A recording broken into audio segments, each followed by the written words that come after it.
Hello दोस्तों, नमस्कार। मैं विकास चौधरी। रीजनिंग के ऑनलाइन क्लास में आप सभी का स्वागत है। दोस्तों, जैसा कि आपको पता है अपनी रेगुलर क्लासें आ रही है। मैथ की सुबह आ रही है आपकी क्लास, शाम को हमेशा आपकी रीजनिंग की क्लास होगी। दोस्तों, ज़्यादा से ज़्यादा शेयर किया करो, जिससे ज़्यादा से ज़्यादा स्टूडेंट्स के पास अपने वीडियो पहुँचे। और ज़्यादा से ज़्यादा आप कोशिश किया करो कि जो भी आप पढ़ते हो उससे आप नोट्स बना सको। कॉपी लेके बैठा करो, साथ में जो भी आप क्वेश्चन करते हो वो नोट कर लिया करो। साथ साथ में नोट्स भी बन जाएंगे और मैथ भी निकल जाएगी। जब आप दोबारा से वही टॉपिक पढ़ोगे तो आपको वीडियो देखने की ज़रूरत नहीं पड़ेगी। साथ ही में आपको टाइम भी कम लगेगा, क्योंकि वो टाइम जो आपने यहाँ पे दे दिया कॉपी में लिखने में, फिर दोबारा से वो चीज़ें आपको देखनी नहीं पड़ेगी, वो पूरी की पूरी आपको नोट हो जाएगी। तो हमने कल रीजनिंग शुरू की थी। रीजनिंग में अपन ने टॉपिक पढ़ा था पासा, ठीक है। उसी को अपन आगे बढ़ाते हैं, थोड़ा लेवल चेंज करते हैं अपन। जैसे क्वेश्चन एग्जाम में आते हैं वो अपन करने की कोशिश करेंगे। तो देखो, हमें एक क्वेश्चन मिलता है रीजनिंग में, एक सतह उभयनिष्ठ का क्वेश्चन मिलता है, ठीक है। जैसे कोई भी दो आकृति देता है, दो पासे देता है, ऐसे एक और दो आकृतियां होगी ना, एक तो ये और एक ये, ठीक है। ये वाला दो आकृति आपको दे दिया। आपसे पूछा है कि दी गई दो आकृतियों में 3 के विपरीत कौन सा अंक होगा। क्या क्वेश्चन आया आपके पास? क्वेश्चन दिया है कि दी गई दो आकृतियों में 3 के विपरीत कौन सा अंक आएगा, ठीक है। तो देखो, एक समझने की एक कोशिश करो, इन दोनों में एक चीज देखो कि क्या कॉमन है। सबसे पहले क्या देखना है कि कॉमन क्या चीज है, उभयनिष्ठ क्या चीज है, दोनों में सेम कौन सी चीज है। तो एक इसमें है लेकिन इसमें नहीं है, 3 इसमें है लेकिन इसमें नहीं है, लेकिन दो दोनों में है ना। तो सबसे पहले जब ऐसा क्वेश्चन हमारे पास होता है तो सबसे पहले वो ही फलक पकड़ो जो उभयनिष्ठ हो। क्या हो? उभयनिष्ठ हो। तो सबसे पहले दो को देखो, दोनों में है तो दोनों में दो उभयनिष्ठ है। तो देखो, हमें ऐसा करना है, दो पहले पासे का और दो दूसरे पासे का, ठीक है। अब हमें क्या करना है कि हमें घड़ी के हिसाब से चलना है, दोनों में। किस हिसाब से? घड़ी में। तो देखो, दो घड़ी ऐसे ही तो आएगी, ऐसे ही चलेगी ना। तो दो से अपन किस तरफ चलेंगे? पहले एक की तरफ, तो इस दो के नीचे एक लिख दो। यहां से दो देखो तो घड़ी की दिशा यही रहेगी, तो किस तरफ आएंगे? 5 की तरफ, तो इसके नीचे 5 हो जाएगा। फिर इस यहाँ पे देखो, एक से फिर आगे बढ़ेंगे, कहाँ पे आ जाएंगे? 3 पर, तो ये लो 3 लिख दिया। फिर यहाँ पे 5 से आगे बढ़ेंगे तो किस तरफ आ जाएगा? 4 की तरफ। तो देखो, 3 के विपरीत क्या आ गया? 4 आ गया। 1 के विपरीत क्या आ गया? 5 आ गया। बताओ, सिंपल सा है ना। सबसे पहले जब भी आपको ऐसे दो आकृति देके और आपको बोले कि कोई भी अंक का विपरीत अंक बताओ, तो सबसे पहले आपको क्या करना है कि जो भी उभयनिष्ठ जो अंक दे रखा है उसको आपको पकड़ना है, दोनों तरफ बराबर लिख लो। उसके बाद में उस अंक से घड़ी की दिशा में आप घूमते रहो दोनों साइड। तो यहां से घड़ी की दिशा में घूमेंगे तो 1 आएगा, तो इस 2 के नीचे 1 आ गया। इस 2 से इस तरफ घड़ी की दिशा में घूमेंगे तो 5 आएगा। फिर 2 से 1 की तरफ चले गए, फिर 3 की तरफ आएंगे, फिर वापस 2 की तरफ, तो 3 आ गया। यहाँ पे भी 5 से कहां तक आ गए? 4 तक, तो 5 से 4 तक। जो भी अंक आमने सामने आए वो एक दूसरे के क्या हो जाएंगे? विपरीत अंक हो जाएंगे। तो 3 के विपरीत 4 होगा और 1 के विपरीत 5 होगा। बताओ, कर लोगे क्या ऐसा क्वेश्चन? जब भी आपको दो आकृति देके और एक फलक या सतह उभयनिष्ठ देता है तो इस प्रकार से करना है। करना क्या है? सिर्फ उभयनिष्ठ सतह हमें पकड़नी है, उसके बाद घड़ी की दिशा में हमें घूमना है, ठीक है। देखो, आगे वाला क्वेश्चन देखो, ऐसे दो आकृति आपको दे रखी है, हमें बताना है कि ई के विपरीत कौन सा अंक होगा या कौन सा वर्ड होगा। दो आकृति दे रखी है, हमें ई के विपरीत बताना है। तो सबसे पहले देखो, इसमें उभयनिष्ठ है या नहीं है, या कितने उभयनिष्ठ है, ये हमें देखना है। तो ए इसमें है लेकिन इसमें नहीं है, सी इसमें है लेकिन इसमें नहीं है, लेकिन बी यहाँ पे भी है और यहाँ पर भी है। तो बताओ, दोनों आकृतियों में एक चीज कॉमन क्या है? बी। तो देखो, इसमें बी कॉमन, इसमें भी बी, दोनों में भी। फिर हमें क्या करना है? घड़ी की दिशा में चलना है। तो इस बी से घड़ी की दिशा में जाऊंगा, क्या आएगा? पहले ए, तो ये लो ए। फिर घड़ी की दिशा में चलूंगा तो क्या आएगा सी। बोलो खत्म हो गया ना यहाँ तक।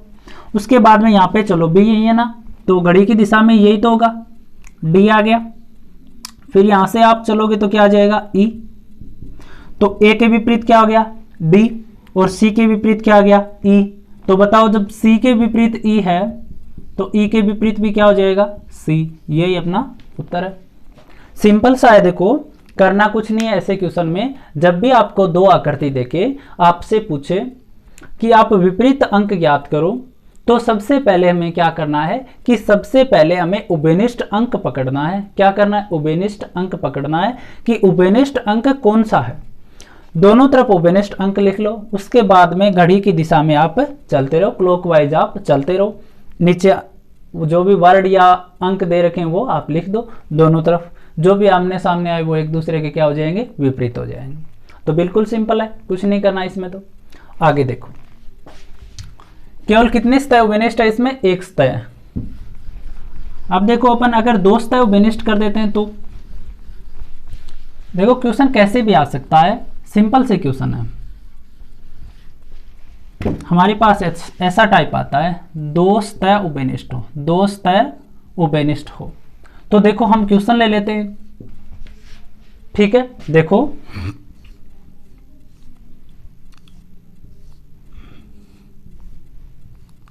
ये क्वेश्चन है, हम दो आकृति ले लेते हैं, आगे अपन ज्यादा आकृति की भी करेंगे, ठीक है।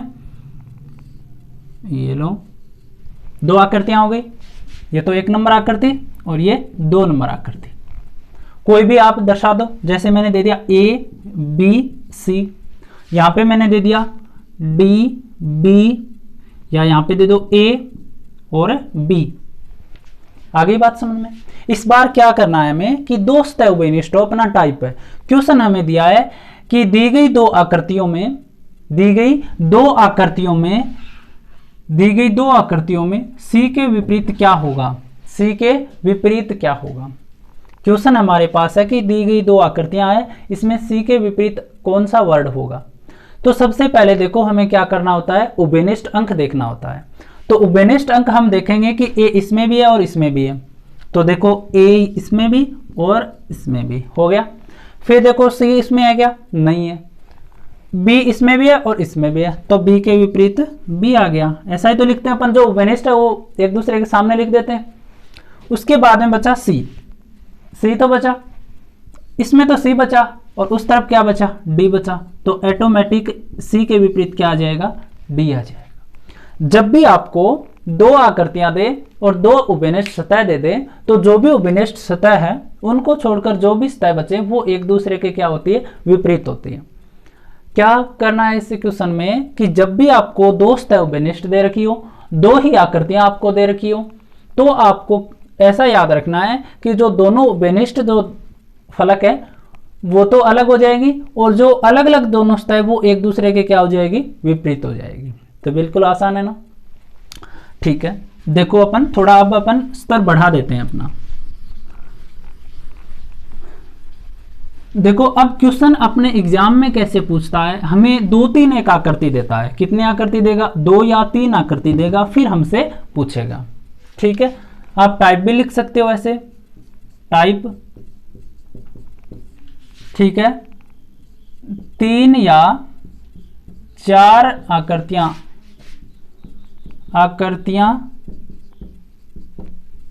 दी हुई हो। देखो एग्जाम में जब क्वेश्चन आपके पास आता है तो दो तीन क्वेश्चन मिला के एक क्वेश्चन बना के आपको एग्जामिनर देता है, क्योंकि वो तो सिंपल ही से एक अगर उभयनिष्ठ देता है दो आकृति देके तो आप सीधा सा सिंपल सा कर लेते हो घड़ी के हिसाब से चल के। दो आकृतियां उभयनिष्ठ देता है तो सीधा सा ही है, जो दोनों उभयनिष्ठ है वो अलग हो जाएंगे और जो एक एक फलक अलग बची वो एक दूसरे के विपरीत हो जाएंगे। तो क्वेश्चन हमारा यहीं से निकल के आता है, तीन या चार आकृतियां आपको जब दी हुई मिले तो क्या करना है हमें। देखो क्वेश्चन लेते हैं हम एक कोई भी, हमारे पास क्वेश्चन है कि तीन आकृतियां आपको दी हुई है, तीन आकृति आपको दे रखी है। देखो सिंपल सा टॉपिक है, पासा कोई ज्यादा नहीं, कुछ है नहीं। अक्सर एग्जाम में एक क्वेश्चन आ जाता है पासे से। तो मैंने तीन आकृतियां बना ली, एक नंबर, 2 नंबर और 3 नंबर। ठीक है, मैंने दे दिया 1 2 5 4 6 1 और 3 2 5, और मैंने आपसे पूछ लिया कि 1 के विपरीत क्या होगा, विपरीत कौन सा अंक होगा। क्या क्वेश्चन है आपके पास कि दी गई आकृतियों में 1 के विपरीत कौन सा अंक होगा, ऐसा क्वेश्चन अक्सर एग्जाम में पूछा जाता है। क्या क्वेश्चन है आपके पास कि दी गई जो आकृतियां हैं उनमें 1 के विपरीत कौन सा अंक है। ठीक है, तो सबसे पहले हमें जब भी अपन पासे का क्वेश्चन करते हैं तो सबसे पहले ऐसा देखो कि उभयनिष्ठ सतह कौन से में और क्या है वो अलग लिख दो। ठीक है, देखो एक इसमें भी है, एक के तो विपरीत पूछा है, एक इसमें भी है, इसमें भी है, लेकिन इसमें नहीं है। तो अब देखो मैं वो चीज बताने जा रहा हूं, तो जब ज्यादा आपको आकृतियां दे रखी हो तो आपको क्वेश्चन कैसे करना है। तो देखो सबसे पहले वो चीज देखो जो 1 के विपरीत नहीं हो सकती। सबसे पहले हमें क्या देखना है, 1 के विपरीत हो क्या नहीं सकता। तो हमें हमेशा ध्यान में रखना है कि वो सतह कभी भी विपरीत नहीं होगी जो साथ में आपको दे रखी है। कौन सी सतह विपरीत नहीं होगी, जो सतह आपको साथ में दे रखी है। साथ में का मतलब क्या है, 1 के साथ ही तो है 2, 1 के साथ ही तो है 5, मतलब जो सतह आपको दिखाई दे रही है 1 के साथ में, जो भी सतह किसी सतह के साथ दिखाई दे रही है वो दोनों या तीनों सतह आपस में कभी विपरीत नहीं होगी। तो देखो 1 के विपरीत 2 और 5 दोनों दिख रहे हैं, तो सीधी सी बात है इस साइड तो ये दोनों ही नहीं होंगे 1 के विपरीत, पीछे जो भी अंक आएंगे वही तो होंगे 1 के विपरीत। तो हमेशा आपको एक चीज याद रखना है कि पासे में कभी भी जो सात सतह दिखाई दे रही है वो एक दूसरे के कभी भी विपरीत नहीं होगी, कभी भी विपरीत नहीं होगी।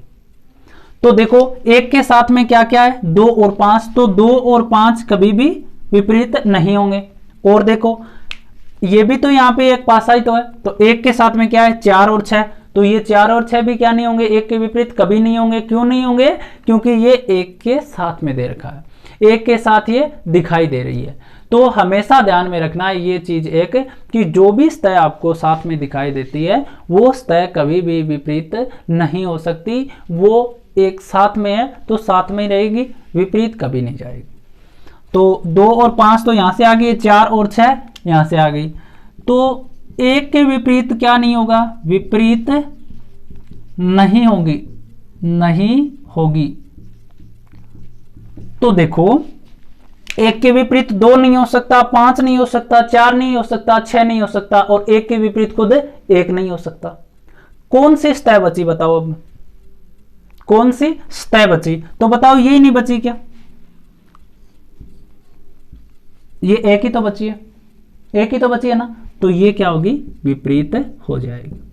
तो 1 के विपरीत क्या होगा, 3 होगा। क्यों होगा, क्योंकि ये 3 कहीं पर भी 1 के साथ दिखाई हमें नहीं दे रहा, तो सीधी सी बात है 1 हो सकता है।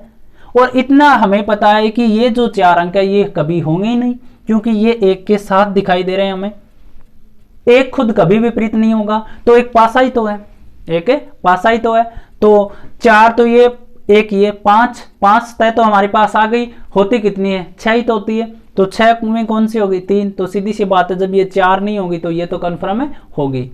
तो ऐसे जब भी पासे आपका क्वेश्चन आप करते हो 2 या 3 से 3 के बाद जितनी भी आकृति आपको देता है, तो आपको याद रखना है जो सतह 7 दिखाई दे रही है वो कभी विपरीत नहीं होगी। तो ये 1 के विपरीत 2 5 4 6 नहीं होगी, तो विपरीत कौन सी बची, केवल एक 3 बची। ठीक है, और आप सीधा भी कर सकते हो। देखो यहां से अगर आप इस आकृति को छोड़ देते हो तो देखो यहां 2 कॉमन है दोनों में, है ना, 5 भी कॉमन है ना, तो ये तो अलग छोड़ दो, बच गई कौन सी सतह, ये दोनों सतह तो बची ना, ये एक दूसरे के क्या हो जाएगी, विपरीत हो जाएगी। 2 आकृतियों में मैंने बताया था ना, 2 आकृतियों वाले में मैंने बताया था ना, जब ऐसी सिचुएशन बन जाए कि आपको 3 आकृति दे रखी है, 4 आकृति दे रखी है, और वहां पे कोई भी 2 आकृतियों में 2 सतह तो बराबर आपको दे रखा है, एक कॉमन दे रखा है, और एक सतह ऐसे विपरीत दे रखी है और वही पूछ रखा है, तो आप सीधा भी ऐसे कर सकते हो। आ गई बात समझ में। एक क्वेश्चन और देखो, देखो जितने भी आपके क्वेश्चन बनते हैं एग्जाम के लिए वो मैं बता दूंगा, वो करवा दूंगा। जैसे देखो 3 आकृतियां आप और ले लो,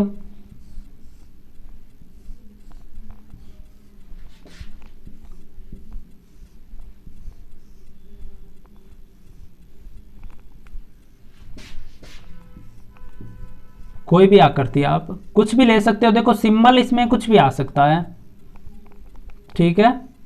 ये आकृतियां हो गई 3, मैं इसमें दर्शा देता हूं। एक तो ये हो गया, ये क्रॉस आ गया, और एक ये कर दिया मैंने, ठीक है। दूसरे में देखो ये आ गया और क्रॉस कर दिया, और मैंने कर दिया ये वाला तो आ गया ना, ये वाला कर दिया, ठीक है। कोई भी सिंबल बनाने हैं, देखो ये आ गया, ये ओ आ गया, और ये वाली आकृति आ गई।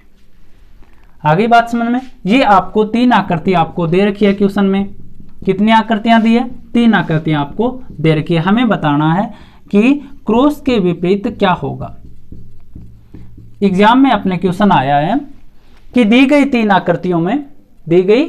आकृतियों में क्रॉस के विपरीत क्या होगा, गुणा के विपरीत क्या होगा, ठीक है।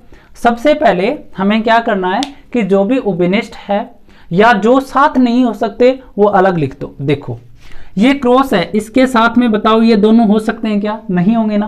तो क्रॉस के साथ में एक तो ये नहीं होगा,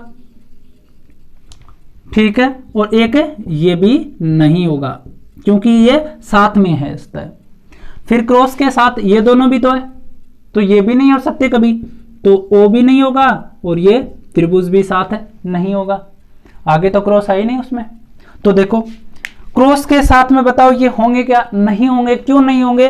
क्योंकि क्रॉस के ये साथ में दिखाई देने वाली सतह है, और साथ में दिखाई देने वाली सतह कभी विपरीत नहीं होगी कोई भी सतह के, ठीक है। तो विपरीत नहीं होंगी, विपरीत नहीं होगी। बताओ एक पासे में कितनी सतह? 6 सतह होती है, मैंने बता दिया। तो बताओ 4 तो ये आ गई, 5वीं भी एक खुद है, तो छठी कौन सी बची? एक और सतह।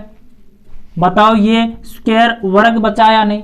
तो ये क्या हो जाएगा? इसके विपरीत हो जाएगा, विपरीत हो जाएगा।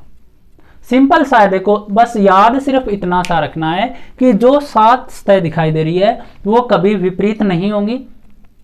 बस इतना सा ऐसा आप कर लो, उसके बाद आपका क्वेश्चन हल हो जाएगा। सीधा यहां से करना चाहो आप, सीधा यहां से अगर आप क्वेश्चन करना चाहते हो तो देखो क्रॉस के बराबर क्रॉस आ जाएगा। घड़ी के हिसाब से चलो तो 2 से नहीं होगा ना, आप पहले करके लेके आए हो। 2 आकृति जब आपको दे रखी थी तो आपको ऐसा क्वेश्चन मिल गया, एक ये उपनिष्ठ हो गई, ये उपनिष्ठ हो गई, तो 2 जो विपरीत बची वो एक दूसरे के विपरीत हो जाएंगी, एक दूसरे के विपरीत हो जाएंगी। तो आप सीधी सी बात है ये एक अलग बच जाती और दोनों का मान आ जाता। लेकिन यहाँ पे आकृतियां 3 दी है और जो उपनिष्ठ सतह इन दोनों में उसी का क्या पूछा है? विपरीत। तो अपन 2 आकृतियों से नहीं कर पाएंगे, ठीक है। आप इन दोनों से कर सकते हो, इससे और इससे आप कर सकते हो। तो देखो ये और ये उपनिष्ठ हो गई, तो यहां से घड़ी की दिशा में चलोगे तो ये आएगा पहले, और यहां से घड़ी की दिशा में चलोगे तो ये आएगा। ये और ये दोनों एक दूसरे के विपरीत हो जाएंगे। फिर यहां से घड़ी की दिशा में क्रॉस और यहां से घड़ी की दिशा में वर्ग, तो क्रॉस और वर्ग क्या हो जाएंगे? एक दूसरे के विपरीत हो जाएंगे। वो तो बस समझने की बात है, अगर आप ये चीज समझ जाते हो तो हो जाएगा। तो क्रॉस के साथ में ये नहीं होंगे, विपरीत नहीं होंगे, तो हमने लिख दिया। तो एक जो बची वो विपरीत अपने आप होगी। तो आप 2 आकृतियों में को चुन के भी आप कर सकते हो, वो आपके माइंड पे डिपेंड करता है कि आप कौन सी 2 आकृतियां लो जिससे वो हल हो जाए। आ गई बात समझ में? आगे और उदाहरण लो। देखो आपको मैं 10-12 क्वेश्चन ऐसे बता दूंगा जो एग्जाम में अक्सर पूछे जाते हैं, वैसे ही क्वेश्चन। तो आगे प्रैक्टिस आपको आप खुद को करनी पड़ेगी। देखो अब देखो जैसे 4 घन आपको दे दिया, ठीक है, 3 का 2 का कर लिया ना, 1 का कर लिया, अब 4 का आ जाए, कितने भी आ जाए। देखो बस सीधी सी बात है, बेसिक जो कंसेप्ट जो अपना है ना वो हमें आना चाहिए। वो अगर हमें आ गया तो हमारा क्वेश्चन भी हल हो जाएगा।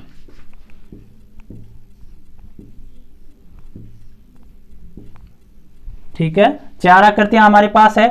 हमने मान लिख दिया 3, 4 और 5, फिर लिख दिया 5, 1, 3, हमने फिर लिखा 4, 3 और 2 लिख दिया, फिर 2, 3 और 1 लिख दिया। देखो 1 नंबर आकृति, 2 नंबर आकृति, 3 नंबर आकृति और 4 नंबर आकृति। हमें पूछा है कि जो 4 है उसके विपरीत कौन सा अंक होगा। हमें क्वेश्चन मिला है कि दी गई आकृतियों में 4 के विपरीत कौन सा अंक होगा। 4 के विपरीत कौन सा अंक होगा, 4 के विपरीत कौन सा अंक आएगा हमें बताना है। कितनी आकृति दी है इस बार? 4 आकृति। 1 का हमने किया, 2 का हमने कर लिया, 3 का हमने कर लिया, अब हमें बताना है 4 आकृतियों का। तो देखो जब भी आपको मैंने बता दिया कि कितने भी आकृति दे आपको कोई मतलब नहीं है उनसे, आप सबसे पहले देखो कि जिसका आपको विपरीत पूछा उसके साथ कौन नहीं हो सकता। तो 4 की आप बात करो तो 4 के विपरीत कौन से नहीं होंगे? जो 4 के साथ दिखाई दे रहे हैं, जो साथ खड़े हैं आपके, वो आपके साथ कभी नहीं होंगे। क्या याद रख सकते हो? जो आपके साथ दिखाई दे रहे हैं, जो साथ खड़े हैं, वो आपके साथ कभी भी साथ नहीं होंगे, वो आपका साथ छोड़ देंगे। तो देखो 4 ये 3 और 5 साथ में है इसके, तो ये साथ नहीं देंगे इसका, तो 3 और 5 साथ नहीं देंगे। फिर देखो 4 यहाँ पे रहा, तो 4 का साथ कौन देगा? कौन नहीं देगा? 3 और 2 नहीं देंगे। तो देखो 3 तो लिख दिया, 2 भी साथ नहीं देगा। कौन नहीं देगा? 2 भी साथ नहीं देगा। तो बताओ 3, 5 और 2 कभी भी 4 के साथ होंगे क्या? नहीं होंगे। क्यों? क्योंकि साथ दिखाई दे रहे हैं ये इसके 4 के, तो विपरीत नहीं हो सकते, विपरीत नहीं हो सकते। आ गई बात समझ में? अब देखो 4 के साथ कौन हो सकता है। अब इसमें आप देखो तो 3 और 5 साथ नहीं हो सकते, दोनों बेनिस्ट हो गए ना ये, तो 4 के विपरीत कौन हो जाएगा? 1। तो 4 के विपरीत कौन आ गया? 1 आ गया। तो सीधी सी बात है 4 के विपरीत क्या होगा? 1 होगा। आज के लिए इतना ही दोस्तों, धन्यवाद।